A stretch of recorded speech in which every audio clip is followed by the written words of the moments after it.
So hello student, welcome to I science. तो आपके लिए मैं यहाँ पे इस वीडियो में नीट के क्वेश्चन सॉल्व करने वाला हूँ फिजिक्स में। अब क्वेश्चन स्टार्ट करने से पहले, एक्सप्लेनेशन स्टार्ट करने से पहले आपकी कुछ क्वेरीज होगी जो मैं पहले से ही आपको उसका आंसर दे देता हूँ।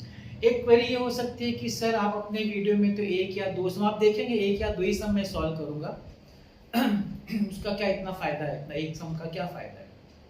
देखिए, मेरा ये मानना है कि सबसे पहला नीट में अगर किसी स्टूडेंट को, मेजॉरिटी, मैं नहीं सबका नहीं बोलूंगा, लेकिन मेजॉरिटी ऑफ द स्टूडेंट्स का सबसे वीक अगर कोई सब्जेक्ट है तो फिजिक्स है। मेहनत करते बच्चे फिर भी फिजिक्स में स्कोर नहीं कर पाते। सम्स तो बहुत सॉल्व करते हैं, प्रैक्टिस बहुत करते हैं, एग्जाम में नहीं हो पाता है। क्यों नहीं हो पाता है? क्यों कुछ ही बच्चे कर पाते और ज्यादातर नहीं कर पाते। देखिए, इसका बेसिक कारण ये है कि हम जब फिजिक्स के एमसीक्यूज करते हैं, देखिए फिजिक्स में दो सब्जेक्ट लगता है। एक तो फिजिक्स खुद ही, जैसे जो आपका फिनोमेना, फिजिकल फिनोमेना, और मैथमेटिक्स, ये दोनों मिला के एप्लीकेशन है फिजिक्स आपका, मैथमेटिक्स का। अब क्या होता है, जनरली जो लोग पढ़ाते हैं या जो लोग बताते हैं, एमसीक्यू सॉल्व करते हैं, तो वो क्या देखते हैं, ये फॉर्मूला है, अप्लाई करो, आंसर आ गया, हो गया। उस समय उनको बड़ा अच्छा फील होता है, अरे मेरे को समझ में आ गया। लेकिन हम ये देखते हैं कि थोड़ी देर बाद हमको सब ब्लैंक हो जाता है जो हमने सुना था। कारण, इसका कारण है कि हमको जब वो सम कराया जाता है तो उसके पीछे का कंसेप्ट को नहीं समझाया जाता, जिस पर टाइम देना चाहिए हमको टाइम उसके कंसेप्ट पे देना चाहिए। कंसेप्ट आ गया तो इस पे तो कुछ बचता ही नहीं, फिर सम में तो कुछ बचा ही नहीं अगर मेरा कंसेप्ट हो गया तो कंसेप्ट, मेरा अप्रोच कैसा रहता है या कैसा रहेगा कि मैं आपको क्वेश्चन का पीछे का जो कंसेप्ट है ना वो समझाऊंगा। एक बार वो कंसेप्ट आपका क्लियर हो गया ना, तो उस कंसेप्ट से रिलेटेड अगर कोई भी सम होगा तो आप कर लेंगे, मेरा ये मानना है। अभी किसी भी सब्जेक्ट चैप्टर में कितने कंसेप्ट होंगे, 10, 15, 20, तो कितने हमको सम्स प्रैक्टिस करने चाहिए, 10, 15, 20, 25। मैं तो सुना लोग 100, 200, 300 करते एक एक चैप्टर में। क्यों करते हैं भाई? अगर आपका कंसेप्ट क्लियर है तो आपको पहले ही सम में आ जाना चाहिए। नहीं होता ऐसा, क्योंकि हमारा कंसेप्ट पे ध्यान दीजिए। मेरा मानना है quality is more important than quantity. ठीक है, तो आगे हमारी जर्नी जब चलेगी आप देखिएगा, मैं ऐसे ऐसे सम चुनूंगा जो डायरेक्ट नहीं होंगे, थोड़े ट्रिकी होंगे, कंसेप्ट समझाऊंगा और धीरे धीरे आपको इसका बेनिफिट मिलेगा। बस आपको करना क्या है, वीडियो मेरा देखना। जब भी आप फ्री बैठे हो, ट्रैवलिंग कर रहे हो, कुछ काम ना हो, तो मेरा वीडियो देख लिया करिए। कंसेप्ट क्लियर हो जाएगा, सब बैठ जाएगा दिमाग में। बस इतना ही करना है, ज्यादा कुछ नहीं। आप इसका बेनिफिट आगे देखिए। ठीक, चलिए स्टार्ट करते हैं आज का क्वेश्चन। पहला क्वेश्चन है, a Carnot engine having an efficiency. Carnot engine word सुन के आपको समझ में आ गया कि ये तो चैप्टर में थर्मोडायनामिक्स है। कई लोगों को बड़ा इजी लगता होगा, अरे कार्नोट इंजन तो कुछ भी नहीं। वेरी गुड, अच्छी बात। Carnot engine having an efficiency. अभी जब एफिशिएंसी की बात होती है तो इंजन की जब हम एफिशिएंसी की बात करते हैं तो उसका सिंबल है ईटा। मालूम होगा आपको। Heat engine is used as a refrigerator. अब यहां पे देखिए ट्रिकी इधर हो गया। हीट इंजन है, उसको यूज करना एज अ रेफ्रिजरेटर। रेफ्रिजरेटर में हम फिर एफिशिएंसी की बात नहीं करते, हम उसके परफॉर्मेंस की बात करते हैं, कोएफिशिएंट ऑफ परफॉर्मेंस, जिसको रेफ्रिजरेटर में लोग उसको सिंबल के से, बीटा से, बीटा के अलग अलग बीटा से जाते हैं ना। This is not efficiency, this is called as coefficient of performance. This is efficiency, ये एफिशिएंसी है। रेफ्रिजरेटर में उसको हम लोग एफिशिएंसी नहीं बोलते, हम उसको बोलते हैं कोएफिशिएंट ऑफ परफॉर्मेंस। तो ये पहला बात आपको क्लियर होना चाहिए। कार्नोट इंजन में जाने से पहले मैं आपको प्रैक्टिकल इंजन की बात करूं तो प्रैक्टिकल इंजन में एफिशिएंसी का जो फॉर्मूला है, ईटा का जो फॉर्मूला है ना, that is work done upon QH। और सामने बीटा का जो फॉर्मूला रेफ्रिजरेटर में, बीटा का, that is QC upon work done. बड़ा ट्रिकी। देखिए फॉर्मूला नहीं कैसा है, एफिशिएंसी की जब बात करते हैं तो वर्क डन ऊपर आता है, और वहीं जब रेफ्रिजरेटर की बात करते हैं तो वर्क डन नीचे आ जाता है। ऐसा क्यों? जब मेरे इंजन की मैं बात कर रहा हूं, इंजन में हम पेट्रोल इंजन हो गया, डीजल इंजन, ये बेसिक इंजन है, और भी बहुत सारे इंजन है। भाई हमारा एम क्या है? जब मैं कार चला रहा हूं, मेरा एम क्या है कि मुझे ज्यादा माइलेज मिलना चाहिए, है कि नहीं? ज्यादा माइलेज मतलब कम पेट्रोल, कम ऑयल में मेरी गाड़ी ज्यादा दूर जानी चाहिए। मतलब कि कम एब्जॉर्ब ऑयल मेरा पेट्रोल, देखिए QH क्या है, हॉट रिजर्वॉयर है ना, कहां से बना हुआ, आया कहां से, वो मेरे पेट्रोल डीजल जो जलता है वहीं से तो आया। मैं चाहता हूं ये कम हो और मेरा इंजन ज्यादा दूर तक जाए, मतलब work done is important. Efficiency की जब बात होती है तो वर्क डन इंपॉर्टेंट होता है, मतलब दूर तक मेरी गाड़ी ज्यादा माइलेज में जानी चाहिए, इसलिए वर्क डन, कहां से वर्क डन हो रहा है, इस हीट को एब्जॉर्ब करके वर्क डन हो रहा है, रिजर्वॉयर से हीट लिया जा रहा है तब जाके वर्क डन होता है। तो एफिशिएंसी तभी ज्यादा अच्छी मानी जाएगी जब वर्क डन ज्यादा होगा और हीट एब्जॉर्ब उसके सामने कम होगा।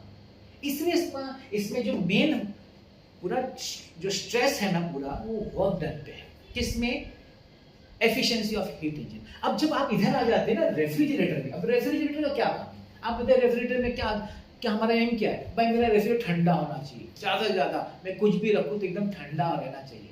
ठंडा मतलब उस ऑलरेडी तो ठंडा तो है भाई, हाँ, तो उसको हम लोग बोलते हैं ना कोल्ड रिजर्वॉयर, ऑलरेडी ठंडा है, आप चाहते और ठंडा हो, मतलब उसमें से वो जो कोल्ड रिजर्वॉयर उसमें से हीट निकलना चाहिए और मेरा ये एम है।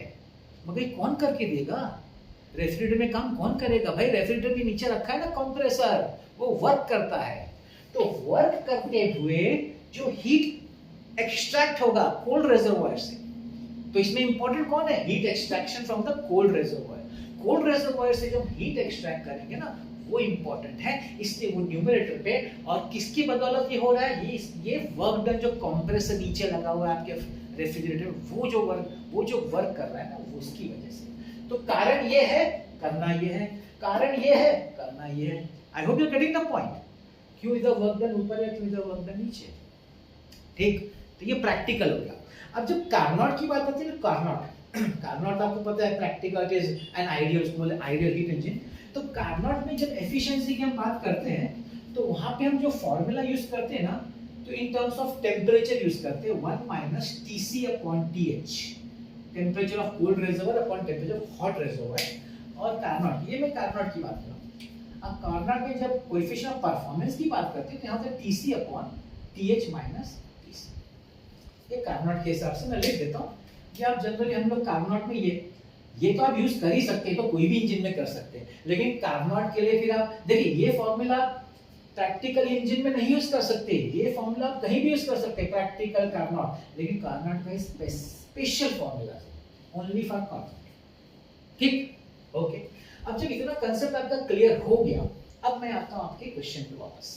अब ये बोलता है कि कार्नोट का जो एफिशिएंसी है उसको रेफ्रिजरेटर के लिए यूज करना है, मतलब सबसे पहले मुझे ईटा और बीटा के बीच में रिलेशन निकालना पड़ेगा। अब कई लोग हमारे इंटेलिजेंट स्टूडेंट्स होते हैं, हमको सब बाहर याद है, वेरी गुड। अगर आपको ईटा और बीटा के बीच डायरेक्ट रिलेशन मालूम है तो बहुत अच्छी बात है, लेकिन ये मेजॉरिटी को नहीं मालूम होती है। तो उस समय एग्जाम टाइम में देखिए कितनी चीजें है ना याद करने के लिए, फिजिक्स, केमिस्ट्री, बायोलॉजी, कितना चीज क्या क्या याद रहेगा जब मैं बैठूंगा एग्जाम।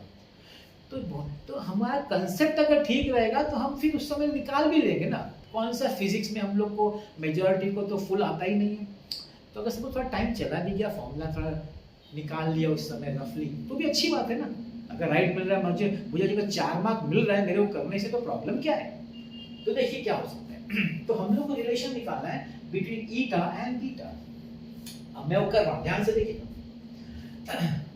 अब मेरे पास यहाँ पे से मैं लिख सकता हूँ, इधर से देखिए क्या लिख सकता हूँ, TC - TH यहाँ ले आता हूँ, TC/TH, तो यहाँ आएगा 1 - ईटा, ठीक। अब देखिए इसका क्या लिख सकते हैं, इसका मैं क्या से सिंपलीफाई कर रहा हूँ, मैं इन्वर्ट रेंडो करता हूँ, 1/बीटा is equal to TH - TC/TC, 1/बीटा is equal to TH/TC minus TC/TC1। अब समझ गए मैंने इन्वर्ट रेंडो क्यों किया, नहीं तो अपने आप में तो सेपरेट नहीं हो पाता, जब इन्वर्ट रेंडो किया तो ही तो स्प्लिट हुआ ना, फ्रैक्शन स्प्लिट होके इजी हो गया। अब यहाँ पे TH/TC है, TC/TH है, ठीक है। मेरे को अगर यहाँ पे सब्स्टिट्यूट करना है तो उल्टा करना पड़ेगा ना, क्योंकि यहाँ पे TC/TH 1 - ईटा है, ये TH/TC है, तो इसको उल्टा लिखूंगा तो यहाँ हो जाएगा, देखिए 1/बीटा इज इक्वल टू, ये नहीं लिखूंगा 1/1 - ईटा -1। अब इसको सिंपलीफाई करते हैं, 1/बीटा is equal to cross multiply 1 minus, दोनों का साइन चेंज होगा, -1 + ईटा अपॉन 1 - ईटा। -1 + 1 गया, 1 beta is equal to eta upon 1 minus eta. Inverted वापस कर दो, beta is equal to 1 minus eta upon eta. भाई आ गया रिलेशन। कई लोग को याद रहता है, मतलब किसी बहुत लोग को याद भी रहता है, ऐसा नहीं है, लेकिन ठीक है ना, 30 सेकंड गया होगा, आ तो गया।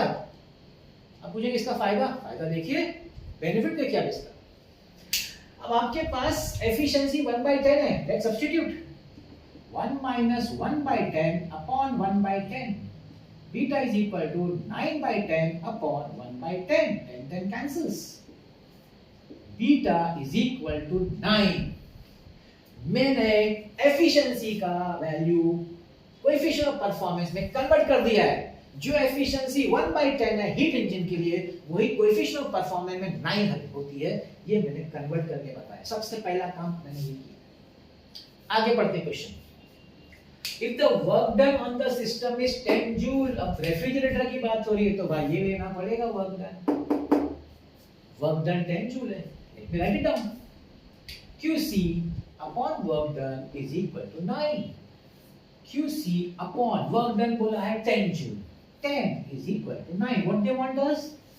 What is the amount of energy absorbed from the reservoir at lower temperature? भाई कोल्ड में से कितना हीट एब्सॉर्ब किया हुआ है, वही तो है ना हमारा M. So QC is equal to 90 joules. Do I have the answer? Yes, I have the answer. It's option B. तो देखा, शायद इसमें थोड़ा टाइम लिया होगा, लेकिन ये चीज अगर समझ में आ गई ना, तो कार्नोट और रेफ्रिजरेटर का कुछ भी समझ आपको, नो प्रॉब्लम, आप कर लेंगे।